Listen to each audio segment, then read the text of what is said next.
Assalamualaikum warahmatullahi wabarakatuh. Om Swastiastu, Namo Buddhaya, Salam Kebajikan. Perkenalkan, nama saya Mercelies dari Lologitel SPB. Saya adalah mahasiswa PPG dalam jabatan Angkatan 3 tahun 2023 LPTK Universitas Nusa Cendana. Pada hari ini, Senin 4 Maret 2024, saya akan melaksanakan praktek mengajar untuk memenuhi prasyarat ujian kinerja PPG dalam jabatan mata pelajaran sejarah Indonesia, materi teori masuk dan berkembangnya agama Hindu-Buddha di Indonesia. Terima kasih. Duduk siap. Gerak. Beri salam. Selamat pagi. Duduk istirahat. Gerak. Selamat pagi semua. Pagi. Selamat pagi. Pagi. Semangat pagi. Pagi. Pagi luar biasa. Oke, kita berikan pada hari ini kita masih diberikan kesempatan untuk kita diberikan kesehatan oleh Yang Maha Kuasa untuk kita boleh berkumpul di sekolah untuk melaksanakan kegiatan belajar mengajar pada pagi hari ini. Untuk itu, sebelum kita memulai akan aktivitas kita pada pagi hari ini, Ibu minta salah satu dari kalian memimpin kita di dalam doa.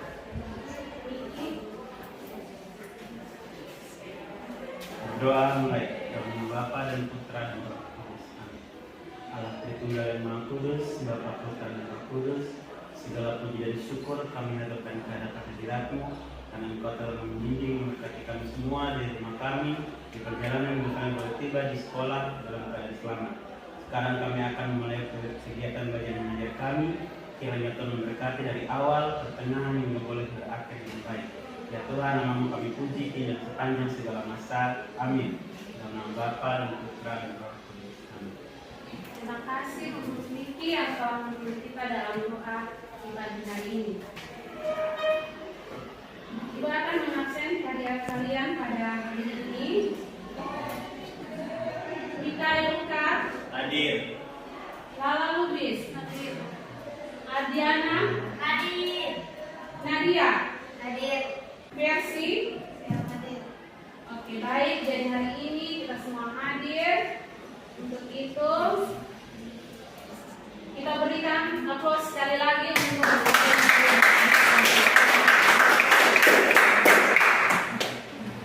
jadi pentingnya kita mempelajari materi pada hari ini tentang teori-teori masuk dan berkembangnya agama Hindu-Buddha di Indonesia. Mengapa pentingnya kita mempelajari teori pada hari ini tentang ajaran agama Hindu-Buddha? Agar kita mengetahui sejarah yang terjadi di Indonesia ya, tentang proses masuk dan berkembangnya agama Hindu dan Buddha di Indonesia yang dilalui dengan bukti atau teori-teori yang nanti akan kita pelajari pada pertemuan hari ini. Sebelum kita masuk ke pertemuan pada hari ini, adakah yang masih ingat materi minggu lalu? Oke, silakan. Hasil-hasil kebudayaan masyarakat Aksara seperti kapak perimbas, alat serpi, kapak perunggu, deklara, dan adapun hasil kebudayaan pada masa megalitikum yang masih dijumpai di lingkungan seperti batu kubur. Oke, kita berikan aplaus. Kita minggu lalu tentang hasil-hasil kebudayaan masyarakat Aksara di Indonesia yang masih bisa kita lihat di lingkungan sekitar kita ya. Peninggalannya seperti zaman megalitikum, yaitu batu kubur yang bisa kita lihat yang berada di Los Sumba. Teori masuknya dan berkembangnya agama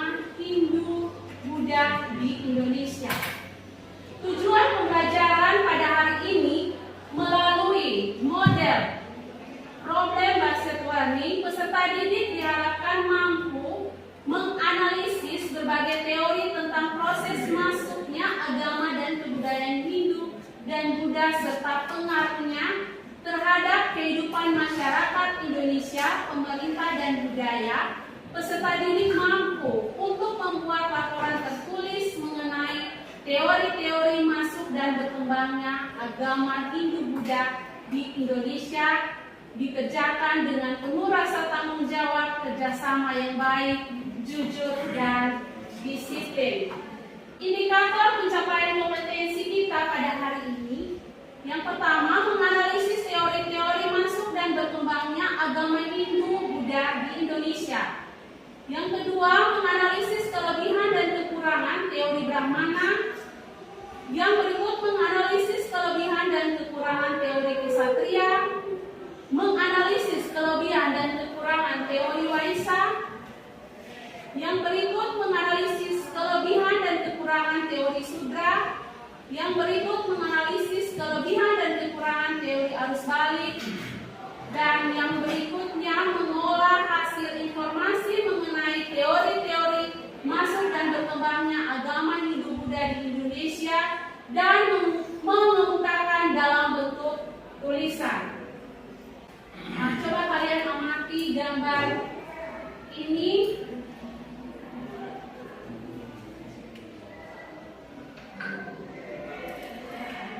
Setelah kalian amati gambar tadi, itu akan menayangkan kalian video.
Ya, setelah kalian melihat tayangan yang tadi Ibu slide-kan dalam poin-poin, dalam bentuk gambar dan video, adakah dari kalian yang bisa menjelaskan tentang gambar maupun video yang Ibu tampilkan tadi? Oke, silakan mungkin. Oke, jadi dari gambar dan video yang sudah Ibu tampilkan, untuk gambar pertama itu adalah gambar Candi Borobudur. Jadi Candi Borobudur ini merupakan candi yang menganut agama Buddha. Lalu gambar kedua itu Candi Prambanan. Candi Prambanan ini candi yang menganut agama Hindu. Lalu tadi video yang Ibu tunjukkan tadi adalah video persebaran agama Hindu dan Buddha di seluruh dunia. Tapi khususnya pada hari ini kita akan belajar tentang berkembangnya agama Hindu dan Buddha di Indonesia. Baik, kita berikan tepuk tangan. Jadi perkembangan yang terjadi setelah pengaduan Hindu-Buddha masuk ke Indonesia ini banyak ya. Yang kita lihat dalam bidang arsitektur dan kebudayaan yang sudah kita lihat tadi, bahwa ada Candi Borobudur, ada Candi Prambanan, dan juga ada candi-candi lain yang merupakan hasil peninggalan agama Hindu-Buddha di Indonesia. Jadi kita patut bersyukur dan berterima kasih karena nenek moyang kita telah meninggalkan peninggalan yang dalam bentuk candi-candi. Jadi sebagai generasi penerus bangsa, kita harus terus belajar untuk meningkatkan teknologi-teknologi yang ada, yang terus berkembang untuk meningkatkan kemampuan kita sebagai seorang pelajar ya. Oke, baik. Sampai sini ada yang mau bertanya? Silakan. Sebelum masuk ke agama Hindu-Buddha di Indonesia, bangsa Indonesia menganut kepercayaan. Oke. Jadi sebelum masuknya agama Hindu dan Buddha di Indonesia, bangsa Indonesia mengenal dengan kepercayaan yang dinamakan dengan animisme dan dinamisme. Yang kita tahu bahwa animisme adalah kepercayaan terhadap roh nenek moyang, dan dinamisme adalah kepercayaan bahwa benda di sekitar memiliki kekuatan gaib. Yaitu seperti apa saja, ada pohon besar, ada batu, dan lain sebagainya ya. Ya, sebelum kita mulai aktivitas kita pada pagi hari ini, untuk meningkatkan konsentrasi kalian, daya ingat kalian, Ibu mau SBI dulu ya. Ya.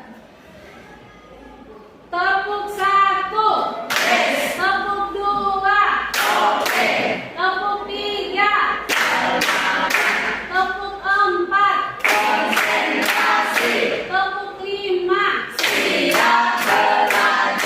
tepuk fokus, Melihat, mendengar, mengingat, fokus. Jadi melihat, mendengar, mengingat, dan fokus pada pembelajaran kita hari ini tentang teori masuk dan berkembangnya agama Hindu-Buddha di Indonesia. Kita berikan tepuk tangan. Baik, Ibu akan membagikan kalian dalam 4 kelompok. Jadi kelompok 1, kelompok 2, kelompok 3, dan kelompok 4. Nanti kalian akan berdiskusi ya. Ibu akan bagikan kalian LKPD dan juga materi aja ya. Jadi di sini ada LKPD. Kalian boleh tulis nama kalian di sini, nama kelompok dan juga kelompok.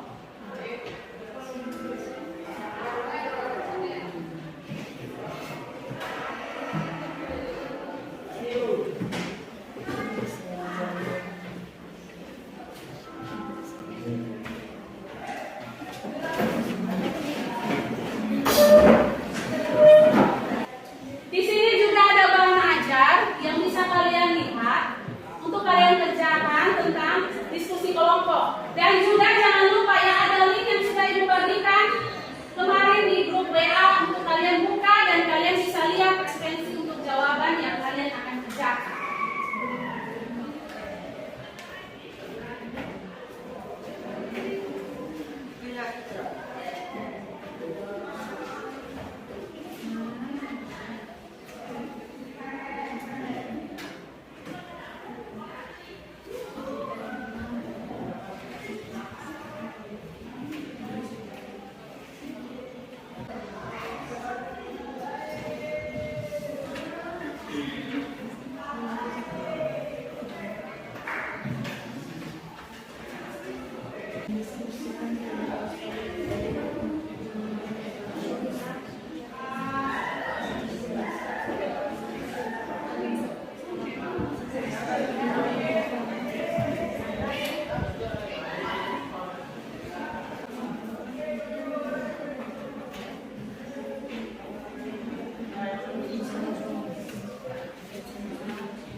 Baik, kelompok 2 bisa maju ke depan untuk presentasi hasil kerja kalian. Selamat pagi guru dan teman-teman. Terima kasih atas waktu dan kesempatan yang telah diberikan kepada kelompok kami. Di sini kami dari kelompok 2 akan mempresentasikan hasil diskusi kami. Kepada pemateri saya berikan waktu dan kesempatan. Terima kasih atas waktu dan kesempatan yang telah diberikan oleh moderator. Baik, di sini saya sebagai pemateri dari kelompok 2 akan memaparkan hasil diskusi kami mengenai teori kesatria. Pertanyaan, mendeskripsikan teori kesatria dan juga kelemahan dan kelebihannya. Jadi, munculnya kerajaan Hindu di Indonesia disebabkan oleh peranan kaum kesatria atau prajurit Hindia. Para prajurit Hindia diduga mendirikan koloni-koloni di kepulauan Indonesia dan Asia Tenggara pada umumnya. Namun, teori kesatria yang dikemukakan oleh R.C. Majumdar tidak didukung oleh data yang memadai. Selama ini belum ada bukti arkeologis yang menunjukkan adanya ekspansi prajurit Hindia ke Indonesia. Kelebihan dan kelemahan dari teori kesatria.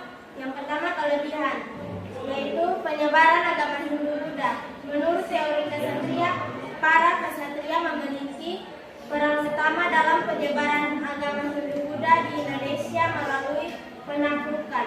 Mereka membawa agama dan budaya Hindu-Buddha dari India dan menyebarkannya kepada masyarakat setempat.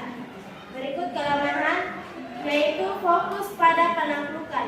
Salah satu kelemahan teori kesatria adalah bahwa penyebaran agama Hindu-Buddha lebih didasarkan pada penaklukan dan dominasi daripada penyebaran damai dan persuasi. Hal ini dapat menimbulkan ketegangan dan konflik antara penduduk asli dengan para penakluk. Sekian hasil materi kami. Di sini saya memberikan waktu dan kesempatan kepada teman-teman kelompok lain untuk bertanya. Waktu dan kesempatan saya berikan. Kepada teman-teman kami berikan waktu. Baik, terima kasih sudah kesempatan. Saya bertanya untuk kelompok 2. Sebutkan menurut teori kesatria maksudnya agama Hindu Buddha di Indonesia. Jadi saya akan menjawab pertanyaan dari teman Naya. Jadi agama Hindu-Buddha masuk ke Indonesia melalui orang-orang yang memiliki kasta kesatria atau berpangkat prajurit dan bangsawan yang memegang kekuasaan di wilayah India. Baik. Sekian hasil presentasi kami. Kurang dan lebihnya kami memohon maaf. Terima kasih. Oke, kita berikan aplaus untuk yang telah presentasi pada pagi hari ini. Jadi untuk kesempatan berikut, kelompok 1 silakan tentang teori Brahmana. Selamat pagi guru dan teman-teman. Pagi. Kami dari kelompok 1 akan mempresentasikan hasil kerja kami yang tentang teori Brahmana. Kepada pemateri saya persilakan. Baik. Jadi teori Brahmana menyatakan bahwa agama Hindu dan Buddha masuk ke Indonesia dibawa oleh kaum Brahmana atau para pendeta yang diundang para penguasa di Indonesia. Kelebihan dari teori ini didukung oleh J.C. Van Leeuwen, di mana bukti penguat dari teori ini adalah adanya prasasti pada masa kerajaan Hindu-Buddha dan hanya Brahmana atau para pendeta saja yang mampu membaca dan menulis bahasa Sanskerta serta menghindukan seseorang. Bahasa dalam kitab Weda dan upacara keagamaan merupakan tugas dari para Brahmana.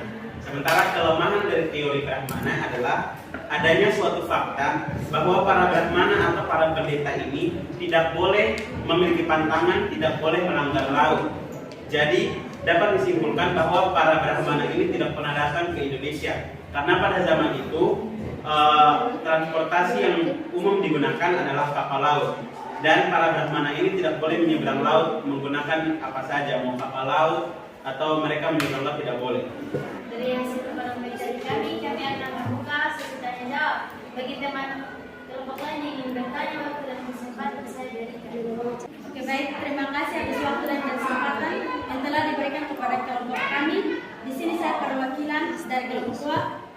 bertanya kepada kelompok 1. Jelaskan alasan yang menyebabkan teori Brahmana dianggap teori paling dominan dibandingkan teori lainnya. Terima kasih, Pak. Oke, jadi karena kaum Brahmana merupakan golongan yang menguasai tentang keagamaan, seperti mendalami kitab-kitab suci. Terima kasih. Ini yang dapat kami presentasikan kurang lebih dari 5 menit.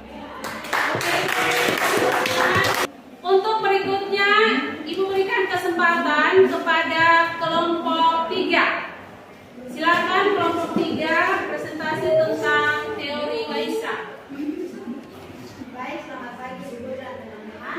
Pagi. Terima kasih atas kesempatan dan waktu yang diberikan kepada kelompok kami. Kami dari kelompok 3 akan mempresentasikan hasil presentasi kepada materi saya. Baik, terima kasih atas waktu dan kesempatan yang diberikan. Di sini kami akan membahas tentang teori Vaishya. Teori Vaishya berpendapat bahwa pedagang India memiliki peran besar dalam menyebarkan agama Hindu dan Buddha. Pendukung teori ini adalah Profesor Dr. N.J. Krom. Kedatangan para pedagang dari India selain melakukan perdagangan, juga memperkenalkan ajaran agama Hindu dan Buddha. Kelebihan teori Vaishya adalah sesuai dengan fakta sejarah bahwa Indonesia merupakan wilayah yang strategis dan menghubungkan jalur perdagangan internasional antara India, Cina, dan Timur Tengah. Dan kelebihan lain dari teori Vaishya adalah perdagangan merupakan salah satu aspek penting dalam kehidupan masyarakat, sehingga mungkin agama Hindu Buddha masuk ke Indonesia melalui cara ini. Kelemahan teori Vaishya adalah adanya larangan bagi kasta Vaishya untuk membaca dan mempelajari kitab Veda secara langsung. Baik, kelompok kami akan membuka sesi tanya jawab bagi teman-teman yang ingin bertanya. Saya persilakan. Ini coba teman-teman jelaskan penguat yang membuktikan bahwa teori Vaishya itu benar-benar ada. Oke, penguat yang membuktikan bahwa teori Vaishya itu benar-benar ada dengan adanya keberadaan kampung keling atau perkampungan pedagang India di wilayah Indonesia. Jadi untuk kampung keling itu sendiri, kampung keling terletak di Jalan Zainuddin Arifin, Medan, di kawasan Little India. Di kawasan kampung keling terdapat sebuah kuil Hindu paling tua di kota Medan, yaitu kuil Sri Mariamman.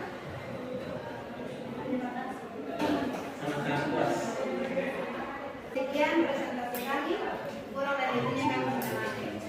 Oke, kita berikan aplaus untuk kelompok 3. Berikut kelompok terakhir, kelompok 4 merupakan kelompok terakhir untuk presentasi kita pada hari ini. Silakan kelompok 4. Selamat pagi Ibu, selamat pagi teman-teman. Selamat pagi. Terima kasih atas waktu dan kesempatan yang diberikan kepada kami. Di sini saya selaku moderator yang akan selalu berjalannya sebelum presentasi hari ini. Untuk waktu selanjutnya kepada pemberi terima kasih. Terima kasih. Waktu dan kesempatan diberikan oleh moderator kepada saya. Bisa memaparkan materi yang telah diberikan kepada kelompok kami. Materi yang kami akan bahas teori arus balik.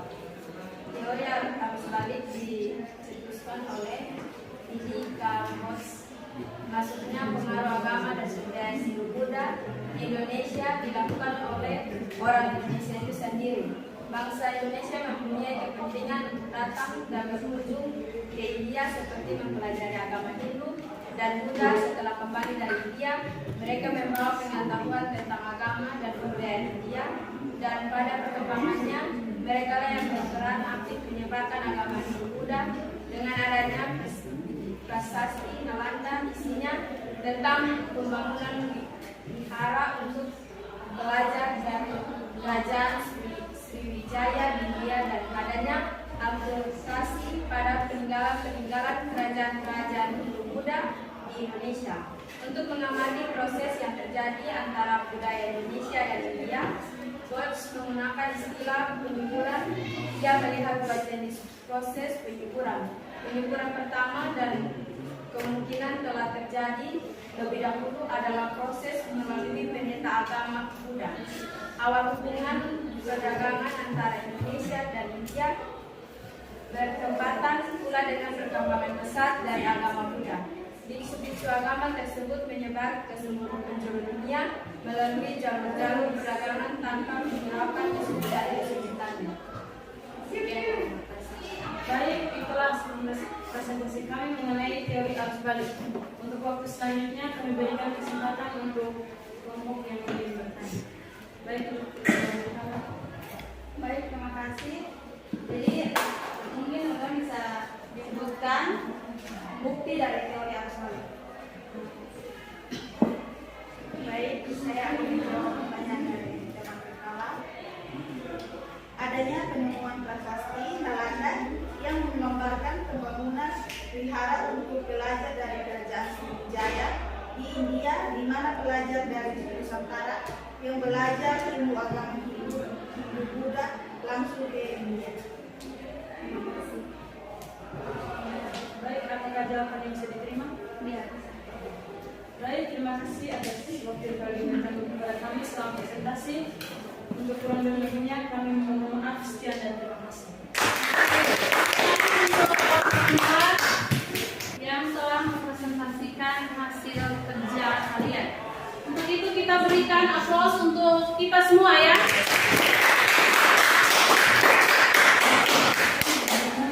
Oke, baik. Sekarang masing-masing kelompok silakan menyempurnakan hasil diskusinya. Kasih kesimpulan. Mungkin dari kelompok 1 duluan. Silakan kelompok 1. Baik, jadi kesimpulan yang dapat kelompok kami tarik, jadi teori Brahmana adalah salah satu teori tentang masuknya agama Hindu Buddha di Indonesia. Teori Brahmana ini merupakan teori di mana bahwa agama Hindu dan Buddha dibawa oleh para Brahmana atau para pendeta dari India yang diundang oleh para penguasa kerajaan-kerajaan di Indonesia.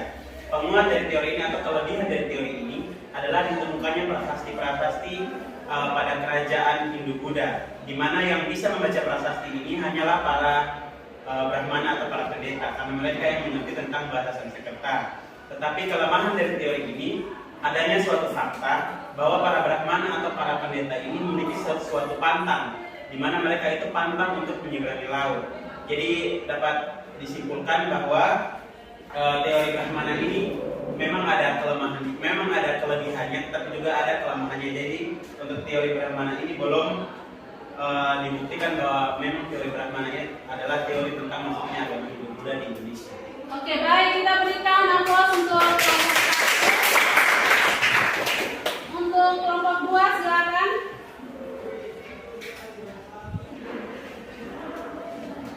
Ya, baik, dari pembelajaran kita tadi kami dapat menyimpulkan bahwa teori kesatria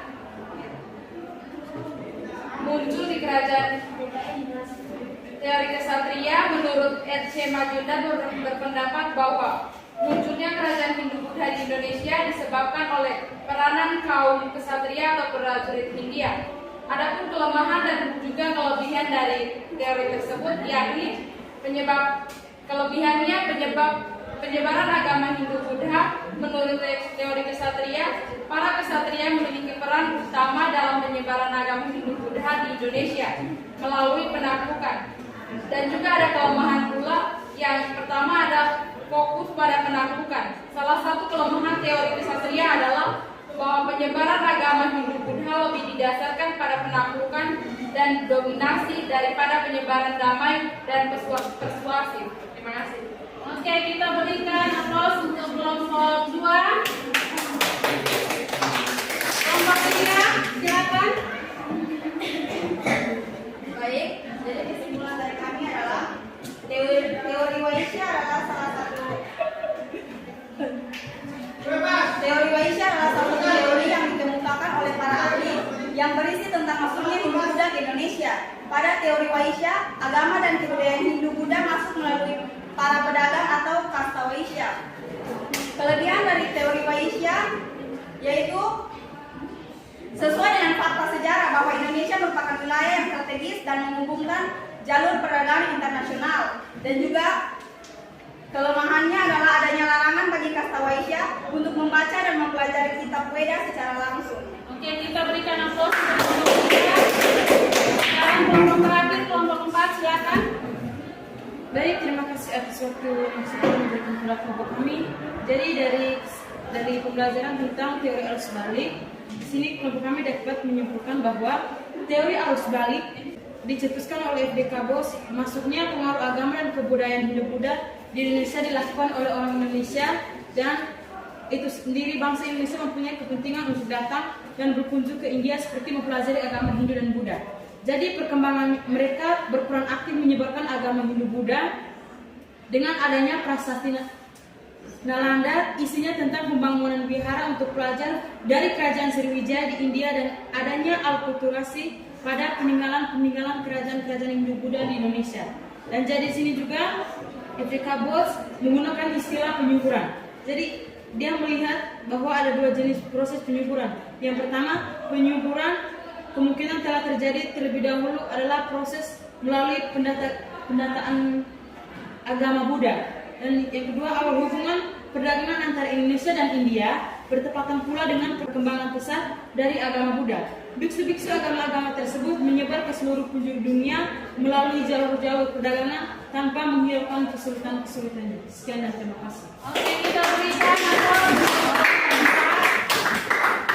Jadi untuk meningkatkan pengetahuan kalian tentang materi pada pagi hari ini, Ibu akan memberikan evaluasi. Jadi silakan kalian kerjakan.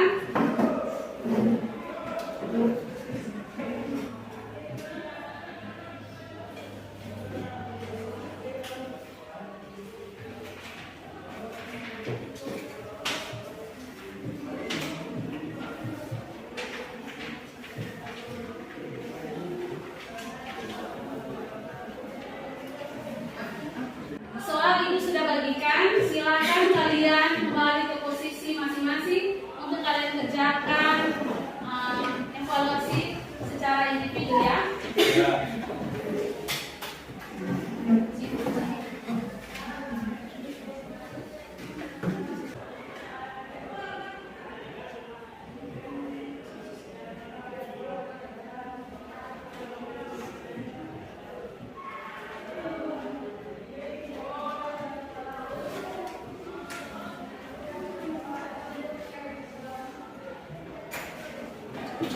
Baik, semua sudah selesai? Sudah. Ketua kelas, Kiki tolong kumpulkan hasil kerja kalian beserta dengan LKPD hasil diskusi kalian ya. Ya. Untuk Ibu periksa.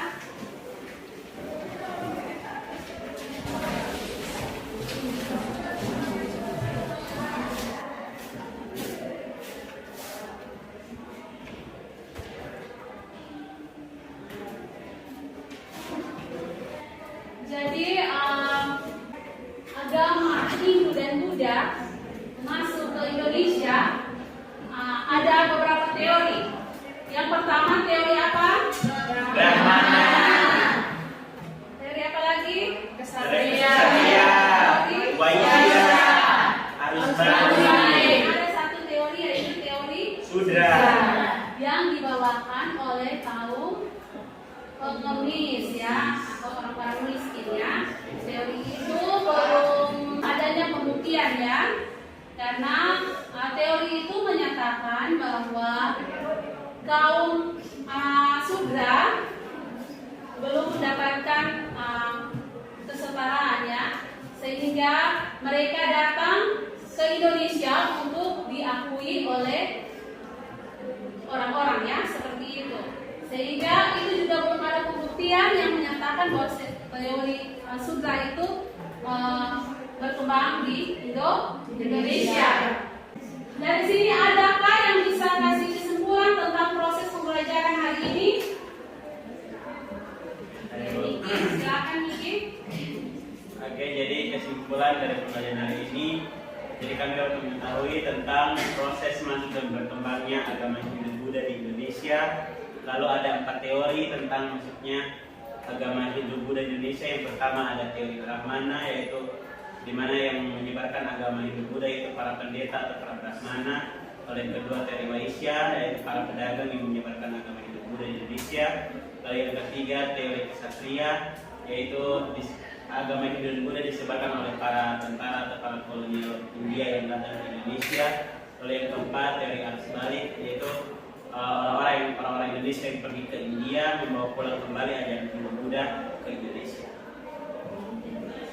Dan teori sudra adalah dibawa oleh para orang miskin atau kaum-kaum terbelakang di India yang pergi ke Indonesia untuk mendapat pengakuan kesetaraan hidup di Indonesia. Oke, baik, kita berikan aplaus dan pembelajaran kita pada pagi hari ini. Apakah menurut kalian pembelajaran kita pada hari ini menyenangkan? Menyenangkan. Pada demikian, coba ada yang bisa kasih mengapa? Menyenangkannya itu apa? Coba Sandra. Ya, sangat menyenangkan bagi saya karena bisa mengenal 4 teori sekaligus dalam masuknya agama Hindu dan Buddha di Indonesia. Oke, kita berikan aplaus. Jadi sekian pembelajaran kita pada pagi hari ini. Sampai berjumpa pada materi minggu depan tentang kerajaan-kerajaan yang bercorak Hindu dan Buddha. Oke, sebelum menutup pembelajaran kita pada pagi hari ini, Ibu minta salah satu dari kalian untuk memimpin kita di dalam doa. Rifala. Bismillahirrahmanirrahim. Wal asri inna insana lafi khusr illa alladziina aamanu wa 'amilus sholihati wa tawasaw bil haqqi wa tawasaw bis sabr. Sudah selesai. Terima kasih Rifala. Pembelajaran kita pada pagi hari ini telah selesai dan teruslah kita belajar untuk mencapai segala cita-cita kita dan terus kita belajar tentang sejarah. Mengapa demikian? Karena belajar sejarah adalah belajar tentang kehidupan yang terjadi pada masa lampau, yang memberikan motivasi untuk kita untuk lebih baik lagi dari masa yang lalu, ya. Dari masa lalu harus lebih baik lagi dari masa yang sekarang. Karena masa depan adalah masa yang membuat kita menuntut ke cita-cita kita menjadi suatu harapan yang lebih baik lagi. Oke, sekian dan kita berikan aplaus untuk kita semua.